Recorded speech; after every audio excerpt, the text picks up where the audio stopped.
네, 우리 이번 시간서부터는 수질 오염 방지 기술을 들어가는데요. 우리 이제 지금 우리 끝났던 개론하고 우리 방지 기술, 이 대부분이 이제 주관식 시험에 나옵니다. 이제 보통 요즘에 주관식 시험이 출제가 되는 게 보통 11문제 또는 12문제 나오거든요. 11문제, 12문제.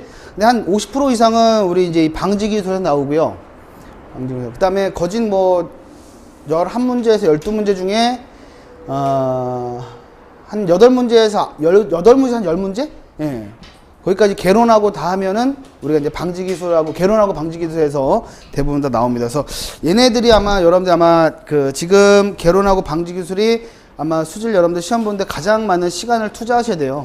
시간 투자하셔서, 왜냐하면 주관식으로 곧바로 연결되는 거니까. 그러니까 여러분들이 1차 필기만 합격한다 그래갖고 자격증이 나온 거 아니죠? 예, 실기까지 다 합격해야지 자격증이 나오는 거니까 한번 좀 유심히 보시도록 하세요. 우리가 제일 처음에 하셔야 되는 게 뭐냐면 수처리 계획해서 폐수처리 공정도라고 나와 있는데, 이 내용이 지금 우리가 전체적인 다 나왔다고 보시면 돼요. 다.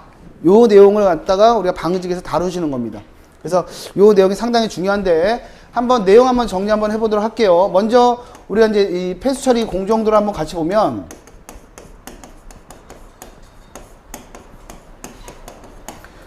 뭐 폐수처리 공정도라 그래야 되고 폐수처리 개통도 어떻게 이제 우리가 들어가는 거냐, 이제 그 수처리를 어떻게 하는 거냐, 이제 여기 나오는 건데, 한번 보시면요. 먼저 어쨌든 유입수가 있습니다. 들어오는 물 유입수라고 얘기하는데, 유입수가 있고, 또 그 다음에 가장 폐수처리 공정도의 가장 첫 번째 역할을 하는 게 이렇게 우리가 이제 보통 스크린이라고 봅니다. 스크린. 우리가 여러분들 그 길 가다 보면은 그 맨홀 있는데 여러분들 스크린이라고 해서 격자 모양으로 된 거 보이시죠? 그러니까 그렇게 스크린이 있다라고 생각하면 됩니다. 요거는 어떤 역할을 하는 거냐면 부유 협작물, 우리가 이제 뭐 나뭇가지라든가 천이라든가 우리가 이제 그 수처리할 때 큰 물질들 있죠. 뭐 우리가 플라스틱 통 같은 것도 들어가려면 그거 다 막히잖아요. 그렇죠? 그렇게 큰 것들 갖다가 제거하는 게 보통 이제 스크린이 있는 거고, 그 다음에 스크린 다음에 어떤 역할을 하냐면 이렇게 조금 이렇게 삐뚤어서 표현할게요. 어떤 거냐면 침사지입니다. 침사지. 예. 침사지가 위에 넣을 거고, 침사지에서는 우리는 모래나 자갈 또는 그릿, 그래서 이제 그릿 챔버라고도 얘기하는데, 이런 거 큰 물질, 비중이 아주 큰 물질들을 제거하는 게 보통 이제 침사지. 먼저 한번 가라앉혀야 되죠, 물 처리하려면. 맞죠? 가라앉힙니다. 그 다음에 또 다음에 있는 게 우리가 예비 처리 장치라 그러는데, 얘네들은 어떤 게 있는 거냐면 pH 조정조, 그 다음에 유량 조정조, 또 예비 폭기조. 얘는 예비 처리 장치라고 얘기하는 것은 둬도 되고 안 둬도 됩니다. 예, 우리가 이제 이 때는 폐수를 봐서, 성상을 봐서 두는 경우가 있고 안 두는 경우도 있고, 그 다음에 요걸 거친 다음에 뭐가 나오는 거냐면 우리가 이제 침전지가 나오는데, 첫 번째 나온다 그래서 얘를 1차 침전지라 그래요. 1차 침전지. 침전시켜서 제거하는 거. 예, 그 다음에 여기 나오는 게 이제 가장 중요한 뭐가 되는 거냐면 주처리 공정. 주처리 공정. 여기에서 여러분들 활성 슬러지법 들어봤죠? 그쵸? 우리가 가장 많이 쓰는 표준 활성 슬러지법은 여기다가 뭘 하는 거야? 요 밑에다가 상기관을 깔고 여기다가 어떤 거? 우리가 폭기를 시켜주는 거죠. 폭기를 시켜줘갖고 여기에 있는 미생물을 갖다가 우리가 번식시켜서, 혹성 박테리아를 번식시켜서 유기물을 제거하는, 예, 그렇게 생각하시면 되고, 여기에서 우리가 호기성 박테리아랑 우리가 유기물하고 달라붙어 있는 어떤 걸 제거하는 거예요? 미생물 플럭을 제거하는 게 2차 침전지가 되지. 2차 침전지가 딱 됩니다. 그래서 요 슬러지를 갖다가 보통 제거하게 되는 거고, 요 2차 침전지에서 나온 생성된 물을 갖다가 우리가 분석을 하는 거죠. 분석을 해서 우리가 이제 소독을 해갖고 우리가 이제 방류 내보내는 거. 또 분석을 해가지고 어떻게 우리가 N이라든가 질소라든가 여러 가지 중금속류 물질이 나왔다. 에? 그러면 어떻게 됩니까? 고도 처리하는 거죠, 얘는. 고도 처리해서 소독한 다음에 방류하는 거지. 수질을 분석을 해서. 그쵸? 요게 전부 다입니다. 그래서 요렇게까지 여러분들이 쭉 다 알고 계시다고 각각의 하나하나 우리가 다 배우시게 될 거예요. 이해되시겠어요? 네. 그래서 우리가 이제 보통 보시면 유입수에서 보시면은요, 유입수에서 어쨌든 여러 가지 물질들이 많겠지. 여러분들 그냥 일반적으로 우리가 하천 같은 거, 이제 하천이 아니라 어떤 거 생각하면 비가 많이 왔어요. 비가 많이 오는데 물이 싹 습겨져 내려가면서 우리가 맨홀로 들어가잖아요. 빗물이. 그쵸? 이제 그런 거 생각하시면 돼요. 그래서 여러 가지 이제 물질들이 많은데 우리가 이제 부위 협작물이라고 이제 보통 표현하는 게 있고요. 그 다음에 또 어떤 게 있는 거냐면 물보다 비중이 큰 고형물, 비중이 큰 고형물, 또 SS, VSS 또는 용해된 유기물,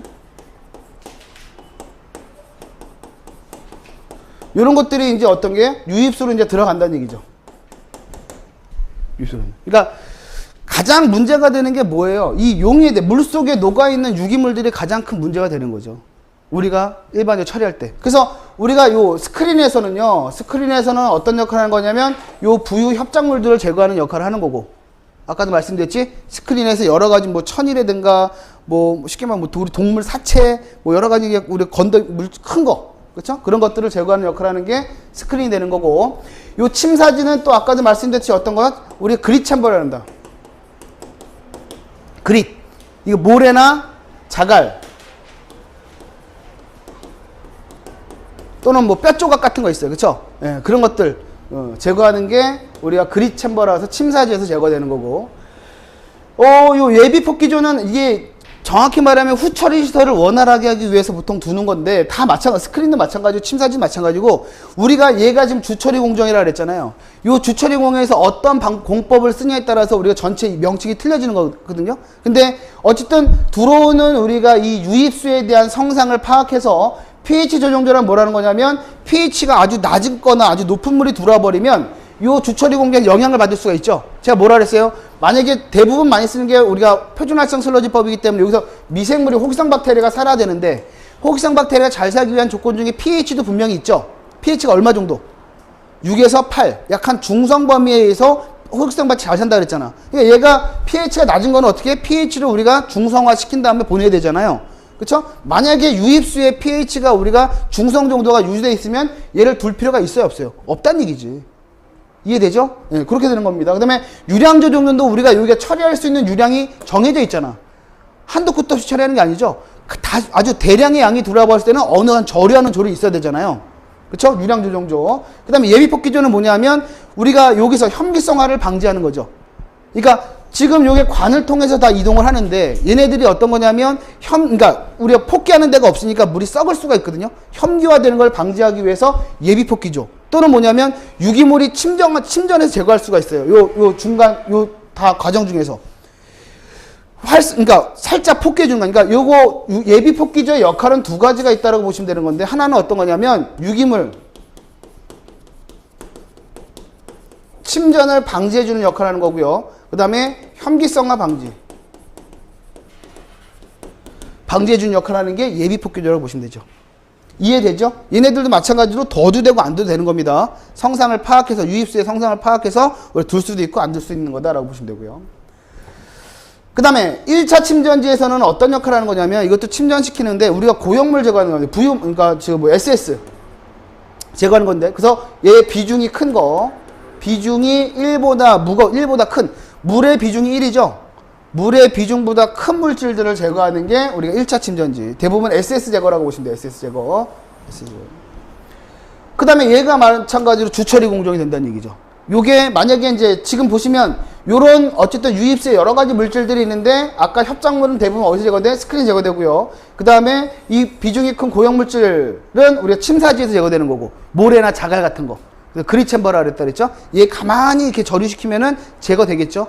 예, 그 다음에 또 어떤 거예요? SS는 어디서 제거되는 거야? 1차 침전지에서 제거된다 보시면 돼요. 얘는 우리가 뒤후처리 시설을 원활하게 하기 위해서 우리가 도두되고 안 도두되는 거라 그랬잖아요. 맞지? 그 다음에 우리가 주처리 공정을 거쳐서 어떤 거? 2차 침전지를 거치게 된다고. 2차 침전지에 뭐 제거되는 거야? 이 용해된 유기물을 제거하는 겁니다. 우리가 눈에는 보이지 않지만 용해된 유기물, 이걸 처리해야 되거든요.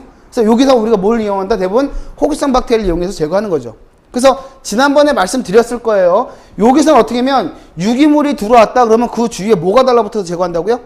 호기성 박테리아가 달라붙어 제거한다 그랬잖아. 그래서 제가 여러분들 그 MLSS라는 개념하고 MLVSS라는 개념하고 한번 말씀드리지 않았나요? 어떤 게 더 양이 큰 거야? 어떤 게? 이게 더 큰 거죠. 얘는 뭐냐면 얘는 뭐라 했어요? 요 유기물이 있으면 유기물 주위에 호기성 박테리아가 달라붙는데 우리가 일반적으로 계산을 할 때 어떤 걸 계산해야 되는 거야? 요 호기성 박테리아를 계산해야 되는 거예요. 이렇게.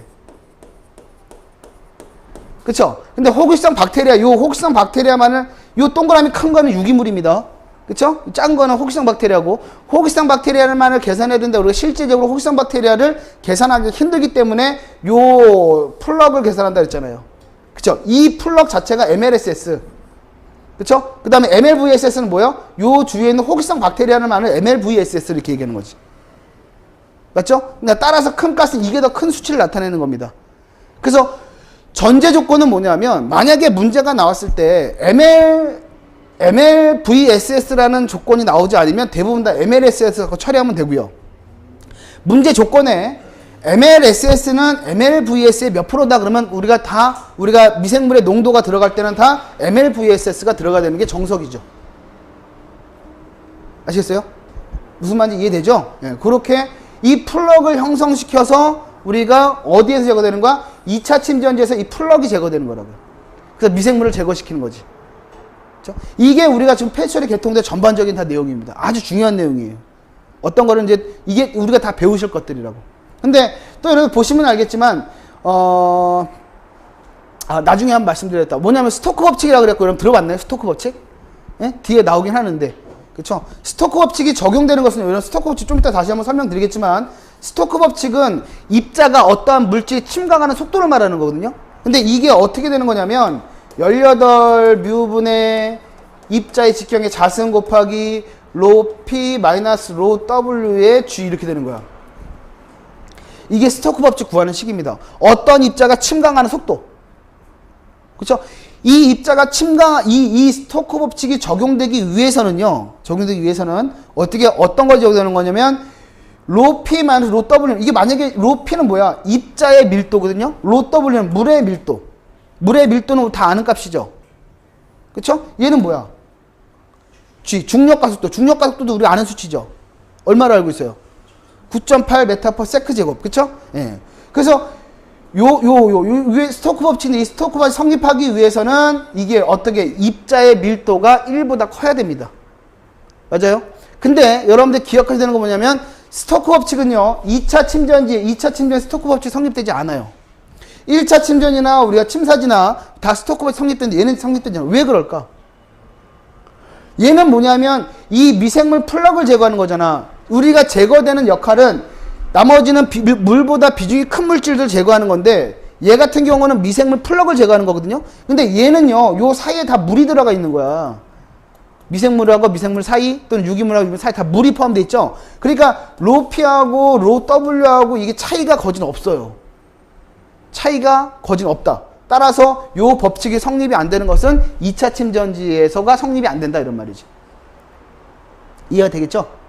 그렇죠? 그래서 얘네들을 우리가 이제 하나하나씩 배우게 된다 이런 말입니다. 되셨어요?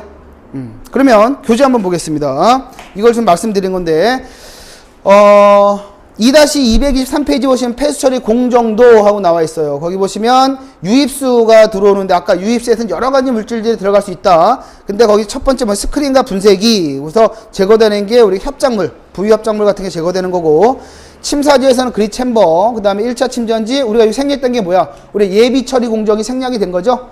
예, 그래서 이거는 둬도 되고 안 둬도 되는 거니까. 1차 침전지도 마찬가지고 우리가 생략할 수도 있지만, 어쨌든 대부분 둡니다. 그 다음에 지금 요거는 전형적인 폐수로 구성된, 어쨌든 얘는 포기시킨다는 거는 뭐냐면, 활성 슬러지 공법을 말한다는 얘기야. 예, 활성 슬러지 공법. 2차 침전지, 염소라고 들어간 건 뭐예요? 염소 처리, 우리가 소독한다는 얘기거든요?